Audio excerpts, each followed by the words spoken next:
Salut, moi c'est Sarah, je vous souhaite la bienvenue sur ce blog, un mélange de podcast et de blog issu de l'idée des vlogs. La différence avec un podcast classique ? Rien n'est préparé. Je m'apprête à vous parler pendant 12 minutes, qui est selon moi le temps idéal puisque c'est la durée de mon trajet maison-boulot. L'objectif, tenir un carnet de bord de ma thèse et j'espère réhumaniser les doctorants car oui, même après Bac+5, on reste des humains. Bonne écoute! Comme certains le savent déjà, j'ai pour objectif de mener une recherche collaborative. C'est même appelé une recherche-action collaborative. Alors pour l'instant, je me suis concentrée sur la partie collaborative et je vais essayer de vous expliquer à peu près tout ce que j'ai trouvé en faisant des lectures depuis un mois. Le premier truc à savoir, c'est que c'est un bazar monstre. Enfin, dans ma thèse, j'ai appelé ça un flou définitoire. Et oui, on parle bien. Alors en fait, on parle plutôt des recherches collaboratives parce qu'en fait, il y a plein d'approches différentes. Il y a vraiment du flou et de l'incertitude pour définir ce que c'est exactement. Ça s'oppose pas forcément à d'autres méthodologies qu'on peut connaître. Par exemple, quand on parle de méthodologie sur de la recherche, on parle souvent de quanti, quali, etc. C'est en plus, ça n'a rien à voir. Et donc voilà, en fait, c'est un joyeux bazar et c'est pas forcément une méthodologie très spécifique. On nous dit pas, étape 1, il faut faire ça, étape 2, il faut faire ça. C'est un peu à toi de te débrouiller avec ce que tu vas trouver. Et en même temps, en recherche collaborative, comme son nom l'indique, l'idée c'est de travailler avec d'autres personnes.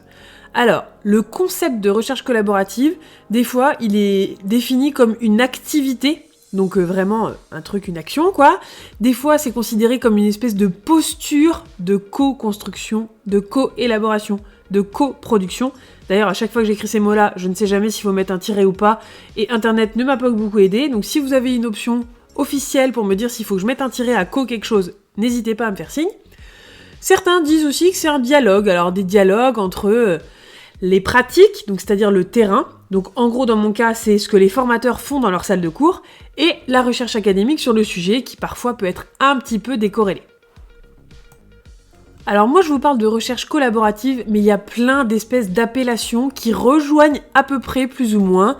Alors il y a recherche coopérative, recherche participative, appréciative, recherche intervention, recherche partenariale. Bon, j'ai détricoté tout ça et je suis restée sur recherche collaborative parce que clairement, moi je vais pas faire du vrai coopératif. Je vais pas mettre des millions de personnes tout en même temps sur ma thèse, en même temps que moi, ça va être trop le bazar. Donc en fait, dans le collaboratif, l'idée c'est quoi ? C'est que chacun a un peu ses tâches et qu'après on met en commun pour faire de la recherche, quoi. Alors, dans les articles que j'ai lus, c'est très compliqué, mais j'ai quand même trouvé quelques points communs entre ce que disent les différents auteurs. Le premier, et l'un des plus importants, c'est que tout ce bazar va forcément être très progressif. Il va y avoir plein d'itérations entre ce que j'ai appelé mes collaborateurs, c'est-à-dire les gens qui vont faire la recherche avec moi, et moi-même en tant que chercheur. Toutes ces itérations-là, ce va-et-vient entre la réflexion et l'expérience, les pratiques de terrain, c'est ça qui fait qu'on a un processus entre la réflexion et l'action qui va permettre d'aller vers cette recherche collaborative.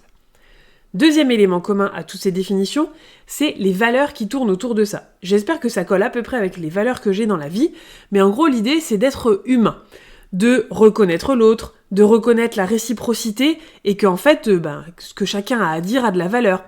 D'être humble et aussi d'être agile, ça c'est hyper important parce que forcément il va falloir être souple par rapport à ce que vont faire les autres. Moi j'ai mon idée de la recherche, mais quand je vais intégrer d'autres personnes là-dedans qui vont s'impliquer, forcément à un moment il va falloir que je sois souple et que j'arrive à intégrer aussi ce que les autres ont comme idée. L'objectif c'est de créer du sens pour cette recherche.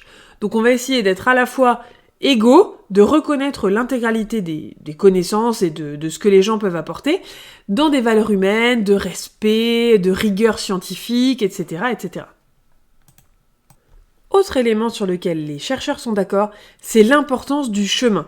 Et ça, c'est tellement rassurant pour un jeune chercheur comme moi. Ça veut dire quoi ? Ça veut dire qu'en fait, ce qui est le plus important, c'est ce qui se passe pendant la recherche et pas les résultats de la recherche. Et ça, forcément, quand on n'est pas trop sûr de soi au début, c'est quand même bien pratique. Donc en fait, mon enjeu principal, ça va être vraiment de retracer tout ce cheminement, de voir par où je suis passée, d'accepter cette progressivité, etc. Et donc de bien décrire le déroulé de ma recherche. Clairement, c'est super rassurant. Donc en gros, les facteurs clés de succès d'une recherche collaborative, c'est l'engagement collaboratif des personnes avec qui je vais collaborer, et d'ailleurs, c'est pas pour rien que je fais un podcast, l'agilité et la souplesse dont je vais devoir faire preuve, mais les autres aussi évidemment, tout en conservant un cadre très rigoureux, c'est-à-dire une méthodologie scientifique, parce que c'est pas parce que je travaille avec d'autres personnes que les chercheurs et les auteurs, etc., devront dénigrer mon travail. Donc cette histoire de reconnaissance de la scientificité, donc le côté vraiment scientifique de ce travail va être hyper important. Autre facteur clé de succès, le relationnel, la confiance, l'interpersonnel, parce qu'en fait on va être des êtres humains qui travaillent ensemble. La reconnaissance et l'identité de chacun, ça rejoint un peu le côté égalitaire, mais l'idée ça va être quand même que chacun puisse reconnaître que les autres ont aussi des choses à apporter. Cette itération et cette progressivité. Évidemment, quand je le dis comme ça, on se dit que ça va être tout beau tout rose. Or, le truc, c'est qu'avec toute cette dimension humaine, c'est de l'incertitude. On ne sait pas ce qui va se passer, on ne sait pas si je vais réussir à recruter suffisamment de monde, si les gens vont s'intégrer, s'ils vont être engagés dans le processus.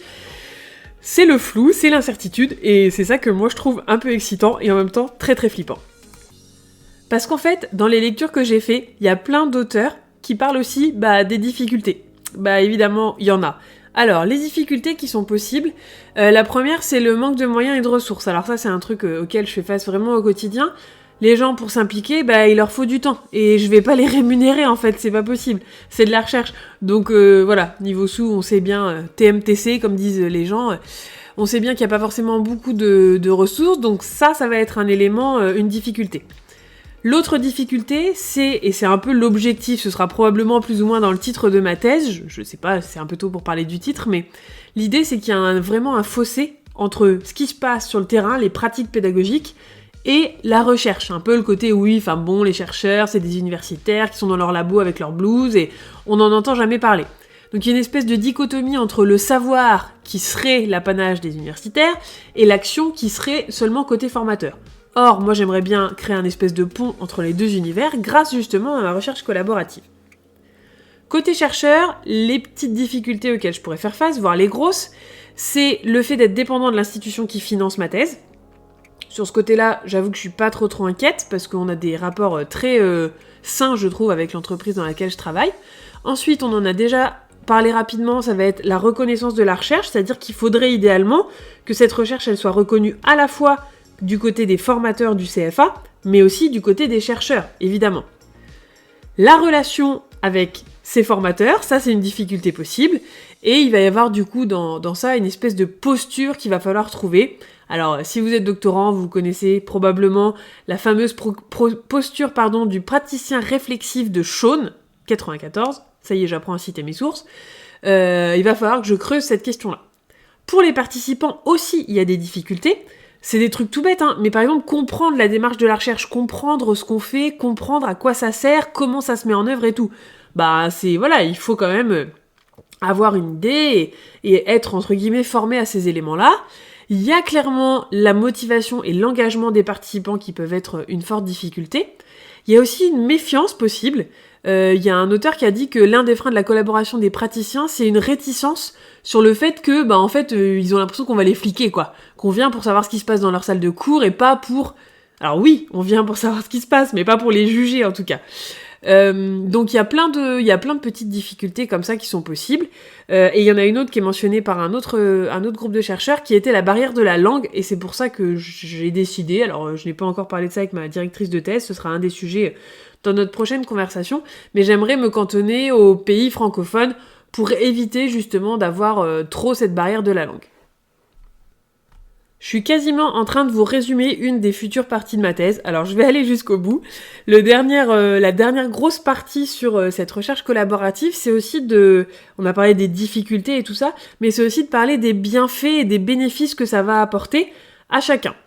Alors, dans les bénéfices qui sont mentionnés par les auteurs qui ont travaillé sur la recherche collaborative, on a le développement professionnel des formateurs, donc des praticiens, mais aussi du chercheur.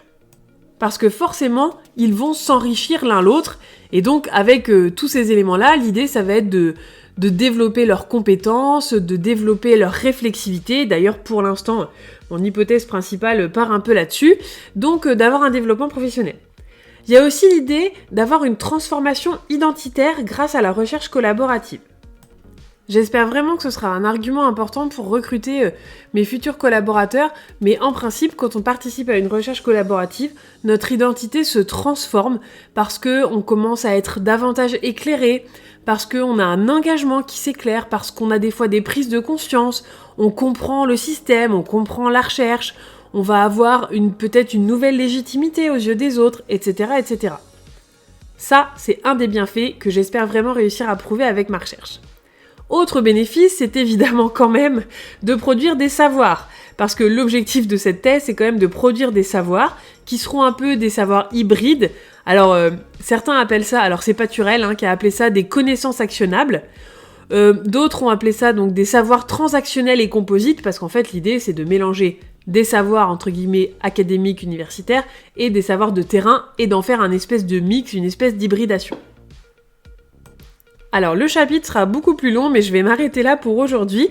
J'espère que ça vous a un peu éclairé sur la recherche collaborative et j'espère aussi et surtout que ça a donné peut-être envie à certains de dire tiens, moi j'aimerais bien participer à sa thèse, m'impliquer là-dedans. Alors évidemment, il y aura différents niveaux d'implication, je ne suis pas encore arrivée là dans mes recherches et je suis en train actuellement d'essayer d'établir une sorte de premier protocole pour essayer de rendre cette recherche rigoureuse, scientifique et aussi gagnant-gagnant, que ce soit pour vous, participants, ou pour moi. Donc, le fait d'utiliser ce podcast n'est évidemment pas anodin. Je vous tiendrai au courant parce que dans toutes ces considérations, il faut aussi évidemment créer un espace de partage.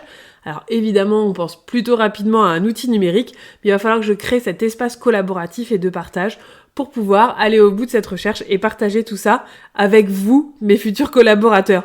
Ouais, j'ai décidé de démarrer le recrutement, même si j'ai rien encore de validé par ma direction de thèse. Au fait, pour ceux qui me suivent pas sur Instagram sur Bloc de thèse, j'ai enfin envoyé mon dossier de candidature en doctorat.